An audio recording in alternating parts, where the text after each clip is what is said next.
నేను ఒక్క మాట పోలీసు మిత్రులకు మనవి చేస్తా ఉన్నా.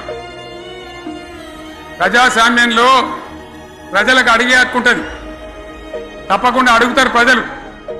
ఈ అడిగే హక్కును సోషల్ మీడియాలో బీఆర్ఎస్కు సోషల్ మీడియా వారియర్స్ ఉన్నారు, వాళ్ళు బ్రహ్మాండంగా పనిచేస్తున్నారు, ఖచ్చితంగా అడుగుతున్నారు ప్రజల తరఫున. ఇంత అన్యాయం జరుగుతుంటే చూడలేక సోషల్ మీడియాలో పనిచేసే తెలంగాణ బిడ్డలు ఇది ఏమన్యాయమే ఎట్లా అని చెప్పి ప్రభుత్వాన్ని ప్రశ్నిస్తూ ఉన్నారు, ప్రజలకు మద్దతుగా నిలబడతా ఉన్నారు. వాళ్ళ మీద కేసులు, వాళ్ళని పట్టుకపోవడు పోలీస్ సోదరులను నేను అడుగుతా ఉన్నా, మీరెందుకు తునుకులాడుతుండే?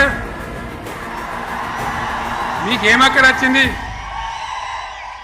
మీకొక్కటి చెప్తున్నా నేను, గ్యారంటీగా పోలీసు మిత్రులారా, ఇవాళ పోయి రాత్రి మీ డైరీలలో రాసుకోండి,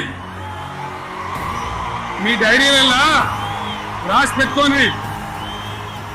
100కు 100% ఇలా తెలంగాణ చెలరేగిన పరిస్థితికి మళ్ళా వచ్చేది బీఆర్ఎస్ గవర్నమెంటే.